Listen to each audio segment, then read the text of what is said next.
Oi, gente, tudo bem com vocês? Bem-vindos, meu nome é Márcia Xavier. A gente está aqui para mais um pouquinho de estudos do Bem e Segue-me. Essa semana a gente vai ver Alma, os capítulos de 39 a 42, que são os ensinamentos de Alma ao filho caçula dele, o Coriantum. As transgressões de Coriantum podem ser, esse exemplo de Alma, né, como ele lidou com isso, pode englobar qualquer transgressão. A forma como a alma agiu pode ser a forma como nós podemos agir em qualquer situação, sendo nós os transgressores ou sendo nós aqueles que vão ajudar aqueles que transgrediram, né? Ou como professores ou líderes ou ministradores ou bispos, é a forma como a alma lidou com esse problema de Coriantum é um exemplo. Ele lidou com bondade, com atenção e até conseguir levar o filho ao ponto do arrependimento. E a gente percebe, assim, logo de cara, quando a gente começa a estudar os ensinamentos de alma aos filhos, é que são 2 capítulos para Elamã, 1 capítulo para Siblon e 4 para Corianton, né? Já mostrando aí aqueles filhos, aquelas pessoas que nós amamos, que estão se desviando, realmente merecem mais atenção. Precisam da atenção nossa dobrada, né? Para que nós possamos ajudá-los.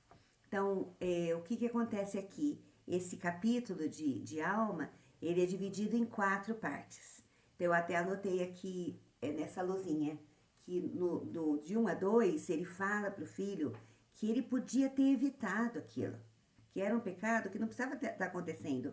Olha, ele fala assim, ó, você não está vendo os seus irmãos que são um exemplo para você? Você não está aqui para fazer uma missão, né? Então, por que você foi fazer isso? Então, tudo isso você podia ter evitado. Aí, do 5 ao 8, ele vai falar sobre a seriedade do pecado que ele cometeu. Então, a seriedade do pecado sexual, a seriedade do efeito que isso causou entre os oramitas que pararam de acreditar nas palavras de alma por causa do exemplo do filho. Então, foi uma coisa muito séria. Aí, aqui do 9 ao 14, ele vai falar sobre o arrependimento, que ele precisava se arrepender daqueles pecados, não fazer mais aquilo. E ele então dá a solução. E a solução do 15 a 19 é o Salvador Jesus Cristo. Esse é o centro das atenções. Esse é o centro, é a atenção que você tem que dar para ele. E ele é a solução. Então, põe o seu foco no Salvador. Se arrepende e volta a fazer a missão que você estava fazendo. E a gente vai ver que Corianton vai conseguir passar por essa fase difícil, né? E aqui, eu até anotei algumas coisas que ele fala sobre como é que nós evitamos o pecado. Então, a alma ensina isso para ele também. Então, vamos começar ali, ó. Então, só lendo ali no comecinho do 39, e quando ele chama a atenção do filho, e ele fala, por que você não segue os seus irmãos que são tão fiéis e são um exemplo para você? Por que você se vangloriou na sua própria força, na sua própria sabedoria, né? E sendo muito jovem. Então, ele acabou sendo envolvido pelos oramitas. E a gente vai ver que muitas dúvidas que ele tem aqui, é visível que ele se envolveu com os oramitas mais do que só ensinar, né? Ele começou a pensar nos ensinamentos que os oramitas viviam, e isso deu uma influenciada boa nele. Então a alma vem e puxa ele, ensina a verdade. Mas ele fala ali, ó, no 3. Isso não é tudo, meu filho. Fizeste coisas que me afligiram, pois abandonaste o ministério e foste à terra de Siron, dentro das fronteiras dos Lamanitas, atrás da meretriz Isabel. Sim, ela conquistou o coração de muitos, mas isso não era desculpa para ti, meu filho. Tu deverias ter cuidado do ministério que te havia sido confiado. Então, a Isabel é linda, maravilhosa, todo mundo tá lá, que legal. Não é desculpa, não é desculpa. Aí ele fala lá no 5. Não sabes, meu filho, que essas coisas são uma abominação à vista do Senhor? sim, mais abomináveis que todos os pecados, salvo derramar de sangue inocente ou negar o Espírito Santo. Então ele começa a falar, e ele usa uma coisa que a gente usa como pais, né? Pai e mãe é tudo igual. Olha, ele fala ali, ó, no 7. Eu não insistiria em teus crimes para atormentar-te a alma, se não fosse pro teu bem. A gente usa muito isso. Olha, o que eu tô falando é pro teu bem. Então, ouve o que eu falo, é pro teu bem. A gente usa muito isso aqui exatamente como alma. E ele dá algumas coisas. Como é que como é que Coriantum podia ter evitado o pecado. E a primeira coisa tá lá no 8, ó. Mas eis que tu não podes esconder teus crimes de Deus, e a não ser que te arrependas, eles levantar-se-ão como testemunha contra ti no último dia. Então, a primeira coisa que Coriantum precisava saber, não tem como esconder de Deus. Então, não adianta você pecar achando que ninguém está vendo, né? O Senhor está sempre vendo. Então, não tem como esconder. O 2, lá no 10. E ordeno-te que te aconselhes com teus irmãos mais velhos no que empreenderes, pois eis que é jovem e necessitas de orientação de teus irmãos, e dá ouvidos a seus conselhos.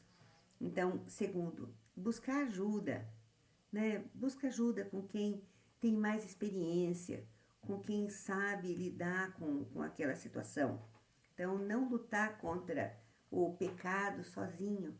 Então, vai buscar ajuda. Precisa de humildade para isso, né? Mas precisa de ajuda. Aí, no próximo, lá no 13, ele fala assim, que te voltes para o Senhor com toda a tua alma e poder e força. Então, tem que voltar o coração para o Senhor. E com todo o poder e alma e força. Aí ele diz lá no final, e reconhece as tuas faltas e o mal que praticaste. Então, como é que a gente evita pecado? Então, eu anotei essas 4 coisas. Não escondendo, não escondendo. O Senhor está vendo tudo. Se houver necessidade, precisa ser confessado. A gente não pode, tem que falar, né? Segundo, esse fato de você buscar ajuda, né? O segundo, que é buscar ajuda com quem pode te ajudar, ajuda no processo de arrependimento. O terceiro, voltar para o Senhor. E o quarto, então, reconhecer as faltas. Então, precisa de humildade. Então, eu realmente reconheço. Eu estou fazendo alguma coisa errada. Então, é a hora de pôr minha vida em ordem, né? Precisa de esforço para isso. Precisa de esforço. Aí ele, então, fala na solução do problema. E a solução é o Salvador Jesus Cristo. Aí ele diz assim, agora, meu filho, eu desejei falar-te algo a respeito da vinda de Cristo. Eis que te digo que, sem dúvida, será ele quem virá tirar os pecados do mundo. Sim, ele vem proclamar boas novas de salvação a seu povo. E aí ele fala, isso foi para isso que você foi chamado, para ensinar os aramitas que vai haver um Cristo, que o Salvador vai vir ensinar essas boas novas e não fazer o que você está fazendo, né? Aí começa então, para que se a gente vê, 10% de chamada de atenção e 90% de ensinamento. A alma vai agora ensinar o filho.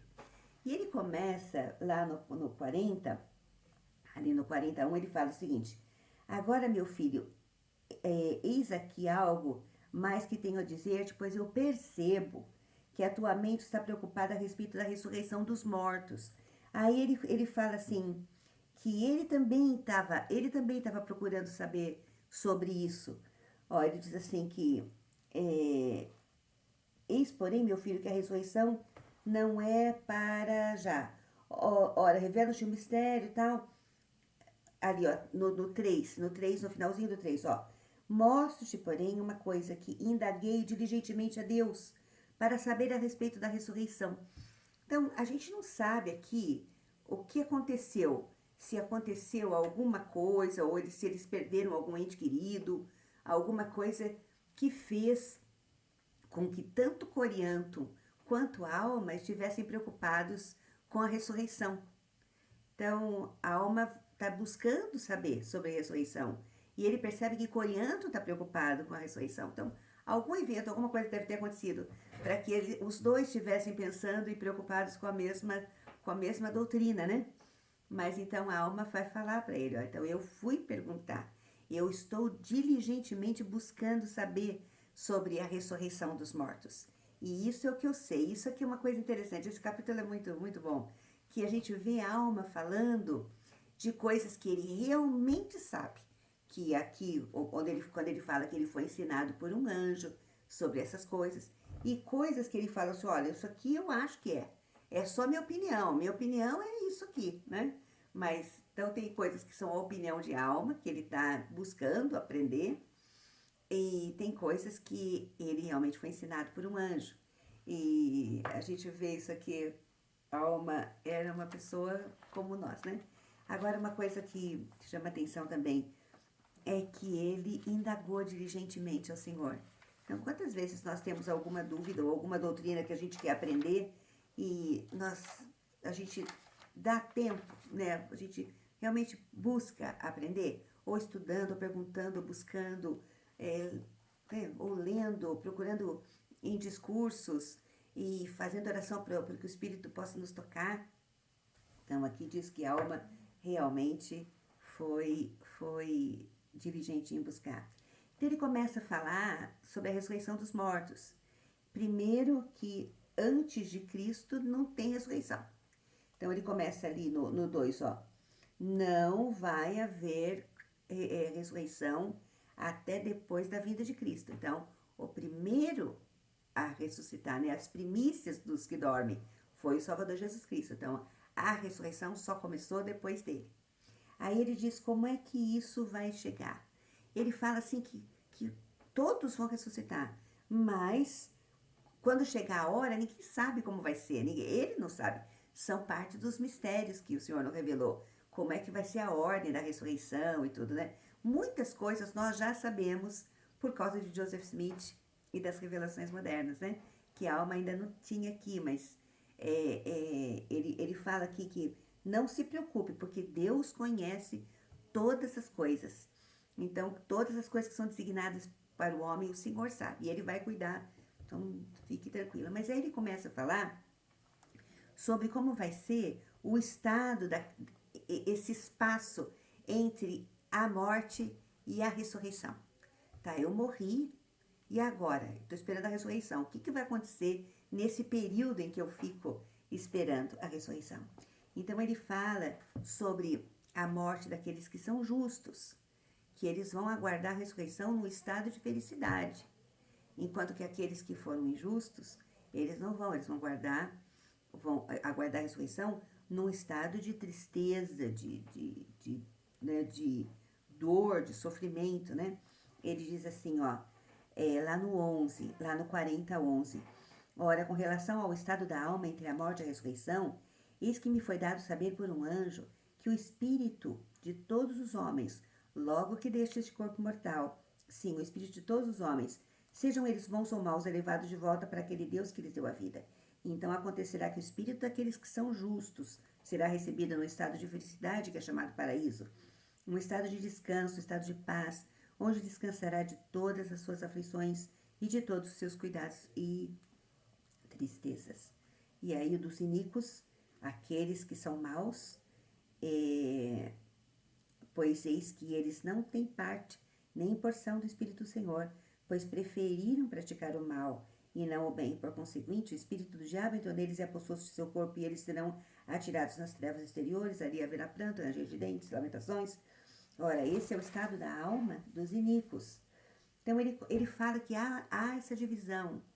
Então, isso é muito diferente do que Neor estava, lembra daquele anticristo Neor que ensinava que pode fazer o que você quiser nessa vida, que depois vai tudo ficar bem, o Senhor vai perdoar todos os pecados, vai receber todo mundo, não tem essa coisa de que os maus vão para um lado, os bons vão para o outro. E isso é um ponto interessante, porque a gente vê que Corianto, ele estava sendo influenciado pelos oramitas, né? A gente vê pelo fato de ele ter ido atrás da Isabel. Então, as doutrinas dos oramitas também devia estar batendo nele, né? E isso a alma deixa bem claro. Não tem essa coisa de que todo mundo faça o bem ou faça o mal, vai para o mesmo lugar. Então, não é assim, você vai colher o que você plantar. E já na morte e na ressurreição já vai ser assim. Morreu, o estado entre a morte e a ressurreição, cada um vai estar de um lado. Então, depois da ressurreição, quando você ressuscita, os justos vão para um lado, vão ficar lá com o Senhor. Os iníquos não. E aí ele diz assim, ó, que lá no 26, mas eis que uma horrível morte sobrevém aos iníquos, pois morrem quanto às coisas da retidão, porque eles são impuros, e nenhuma coisa impura pode dar o reino de Deus. São, porém, expulsos e designados a partilhar dos frutos de seus labores ou de suas obras, que foram más, e eles bebem os resíduos de uma taça amarga. Então, em resumo, não vai nessa do que os oramitas ensinam, que eles aprenderam lá com Neor. Então, não tem essa coisa de que faça o que você quiser aqui nessa vida e tudo vai ser bem. Não. Então, vai ter uma separação dos justos e dos injustos. Aí ele começa, então, a explicar, adoro esse capítulo, a teoria a doutrina da restauração. O que é a restauração? Então, aqui ele explica muito bem isso. Ele falou sobre a ressurreição, vai todo mundo ressuscitar. Então, não se sabe o tempo, nada, né? Mas todo mundo vai ressuscitar. Os bons para o bem, os maus para o mal. Vai começar a ressurreição depois que Jesus Cristo vier, faz o sacrifício dele. Antes disso, ninguém vai ressuscitar. Então, como eles estavam antes, né, da vinda do Salvador, então ali eles não ia ter ressurreição até que o Salvador voltasse. Aí ele começa então a ensinar sobre a restauração. Como é que vai ser essa ressurreição? Então você vai ressuscitar e vai haver uma restauração de todas as coisas em você. Então ele está tentando ensinar para Corinto que há uma sequência natural para o pecado. Então quando nós somos maus, nós somos infelizes, né? Nós colhemos infelicidade. E há consequências. Quando nós escolhemos o errado, há consequência para a nossa família, para a sociedade, para nós individualmente. E nós não podemos esperar sermos restaurados a um estado de felicidade se o que nós cultivamos foi só coisa ruim. Então, isso ele quer deixar bem claro para o filho. Olha, meu filho, eu percebo que você também está preocupado a respeito dessa coisa da restauração. Então, eu vou explicar para você o que vai acontecer. Aí ele diz assim, ó, lá no 41, 7 a 8. Ele fala assim,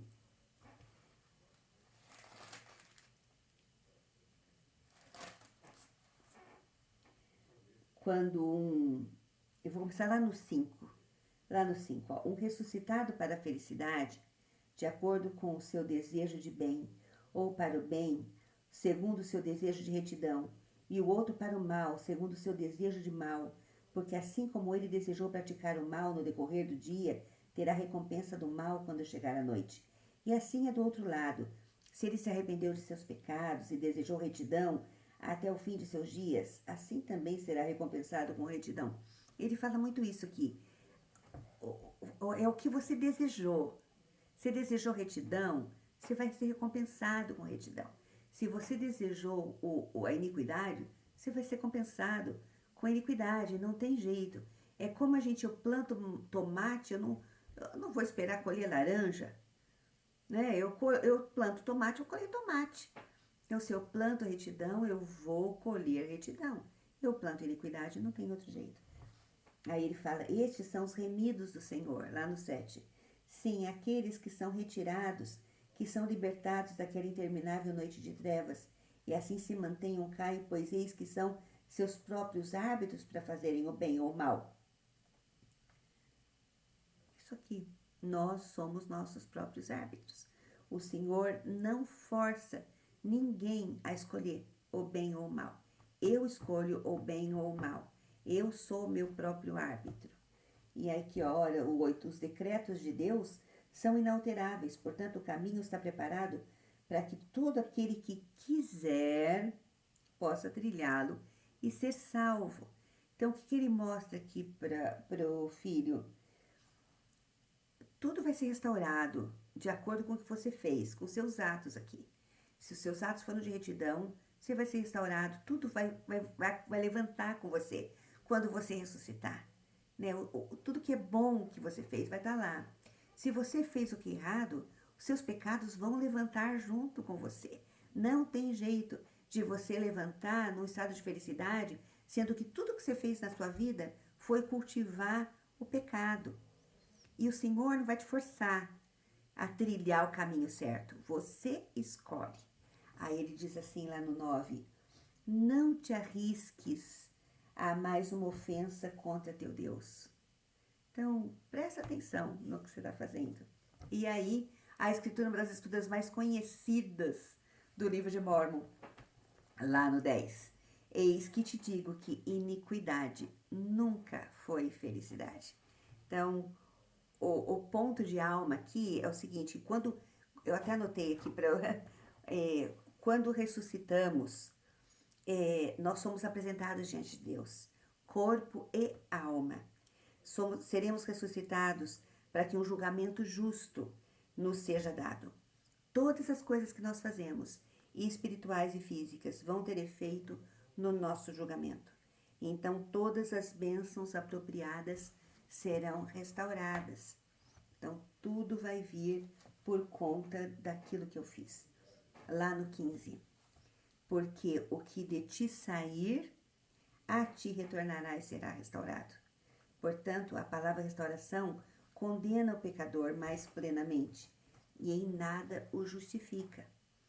Então, agora que ele está vindo de uma linha interessante, né? Ressurreição, porque eles estavam preocupados com alguma coisa. A restauração, que quando a gente ressuscitar, tudo vai voltar para nós. O que nós fizemos de bem, o que nós fizemos de mal, ele vai retornar. E nós vamos ser apresentados diante de Deus para termos um julgamento justo. E recebemos, então, as bênçãos prometidas, né? Que nós somos merecedores. Aí, então, ele explica bem isso para ele, que ele não significa que os pecados vão ser tirados de você e que você vai ser restaurado a um estado de felicidade sem pecado. Então, a alma queria ter certeza que ele estava entendendo isso, que se ele não se arrependesse, aqueles pecados estariam com ele quando ele fosse apresentado ao Senhor. É o arrependimento que limpa nossa alma, né? Então, agora ele vai lá para o 42. E ele vai explicar, então ele vê que Corianto, ele está preocupado, achando que, peraí, mas então, o Senhor não é justo, né? Como é que o Senhor pode ser tão mal assim de nos condenar, né? E era bem o que Neor ensinava lá, né? Então, não tem nada dessas coisas.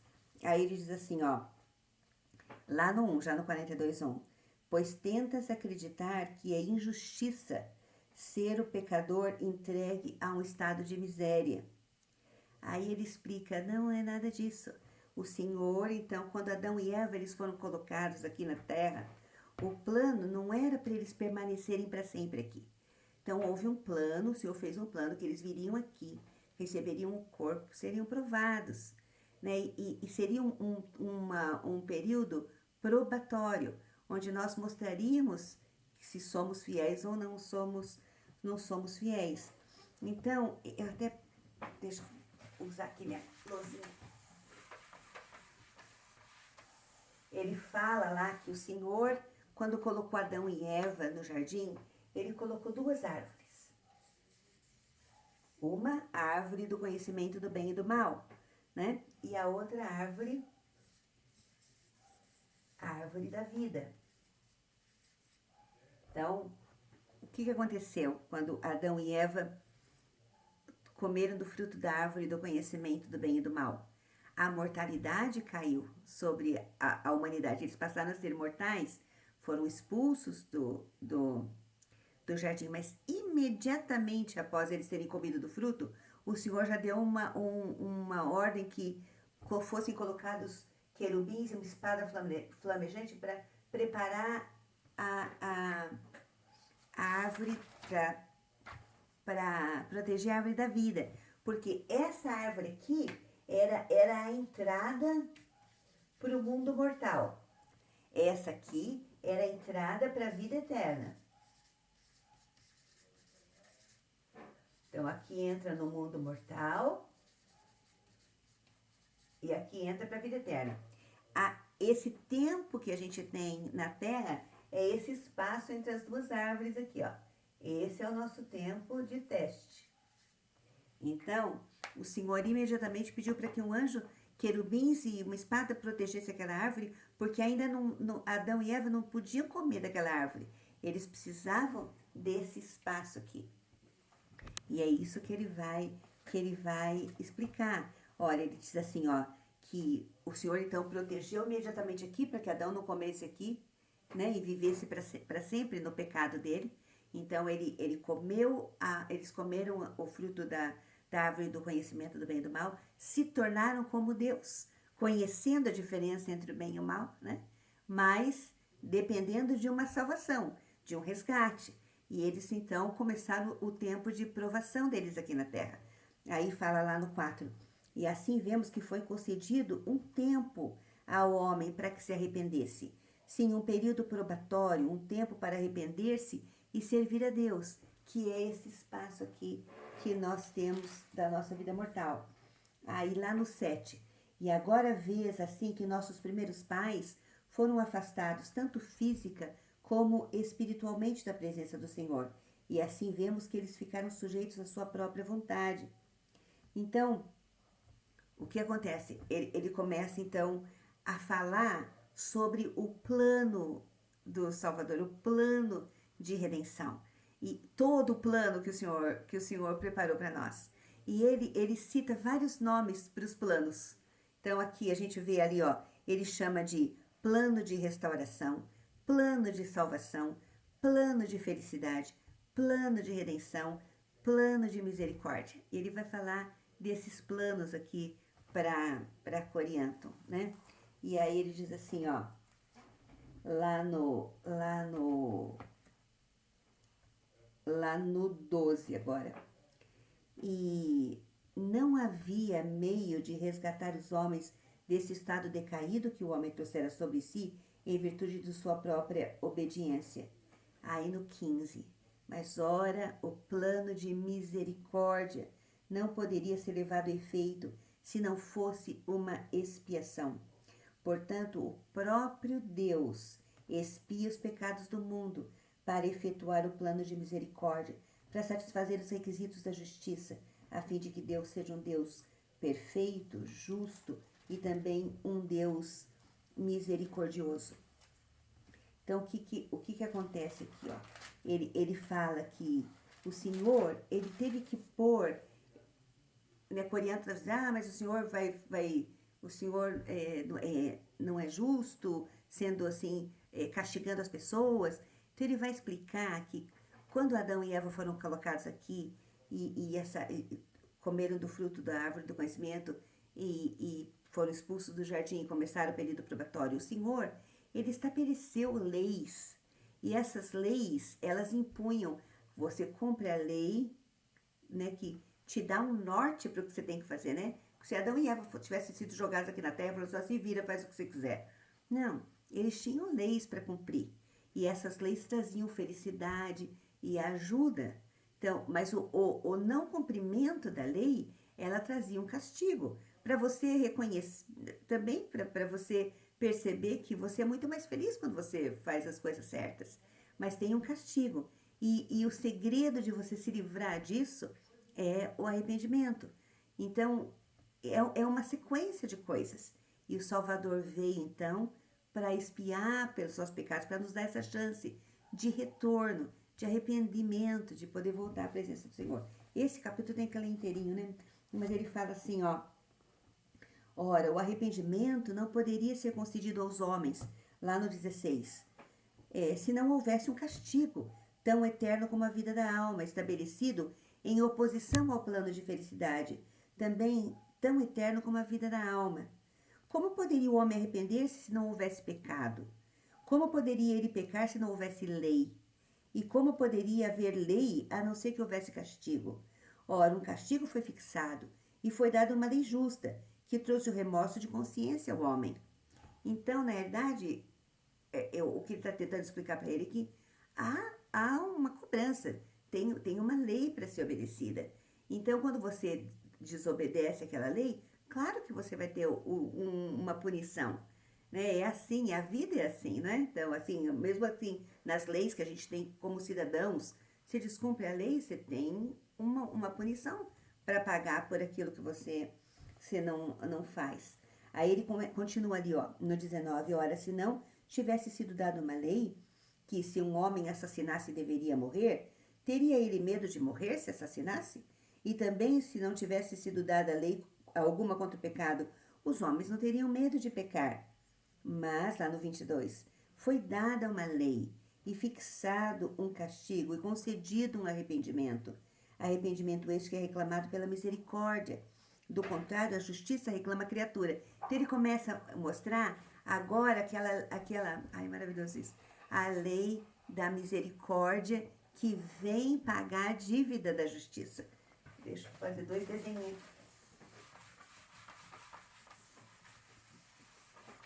Tá mais ou menos isso aqui. Você tem um credor aqui. E você tem um devedor aqui. Então, o credor cobra a dívida dele, né? Então, o que é justo, não é? Então, isso aqui é a justiça, é justo. Ele é meu devedor, ele tem que me pagar. Mas o devedor não tem como pagar. Não tem como pagar. Agora, faço o quê? Então, eu não tenho, eu não tenho como sanar minha dívida. Aí entra aqui o mediador. O mediador fala, não, eu vou cumprir a justiça, exige que isso seja pago, então eu vou pagar para cumprir a justiça, porque também não seria certo, né? Então ele cumpre a justiça. E ele entra com a misericórdia. Agora, você é o meu devedor, mas eu não sou um credor tão duro. Você pode me pagar de uma forma que você vai conseguir cumprir. Então, é isso que ele tá dizendo.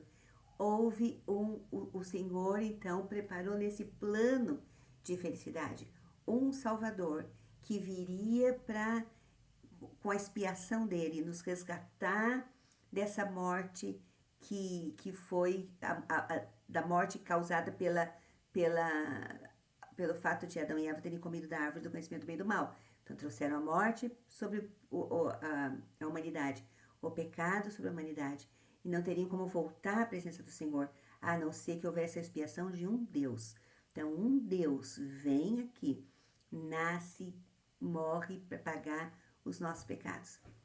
Então a nossa dívida com a justiça está paga, certo? Então aquela dívida de que nós agora trouxemos a morte sobre nós e como é que a gente paga isso? A gente não conseguiria pagar. Então, mas o Salvador conseguia, porque ele é um Deus. Então ele vem como mediador e traz então o plano de misericórdia.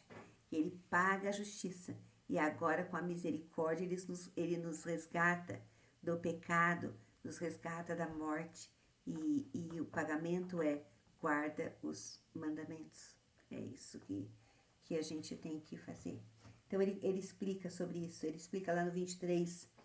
Deus, porém, não deixa de ser Deus, e a misericórdia reclama o penitente, e a misericórdia advém em virtude da expiação, e a expiação efetua a ressurreição dos mortos, e a ressurreição dos mortos devolve os homens à presença de Deus, e assim são restituídos à sua presença para serem julgados de acordo com suas obras, segundo a lei e a justiça. Portanto, ó meu filho, lá no 27, todo aquele que quiser vir, poderá vir e beber livremente das águas da vida, e aquele que não quiser vir, não será obrigado a vir, mas no último dia ser-lhe-á restituído de acordo com as suas ações. E lá no 30, ó meu filho, desejo que não negues mais a justiça de Deus. Não procures mesmo nas mínimas coisas desculpar-te de teus pecados, negando a justiça de Deus, mas deixa que a justiça de Deus e sua misericórdia e sua longanimidade governem plenamente teu coração, e deixa que te humilhem até o pó. Então, resumo de tudo isso. Corianton cometeu um pecado grave, a alma vai, dá uma chamada de atenção, ensina para ele como é que ele vai fazer para sair dessa situação, e ensina, vê que ele está preocupado com a ressurreição, que a gente não sabe porquê, né, o que aconteceu, os dois estavam, ensina sobre a ressurreição, todos vamos ressuscitar, todos vamos ser levados à presença de Deus, sobre a doutrina da restauração, que todos vamos ser levados perante Deus como nós somos, tudo vai voltar para nós, as coisas boas e as coisas ruins das quais nós não nos arrependemos.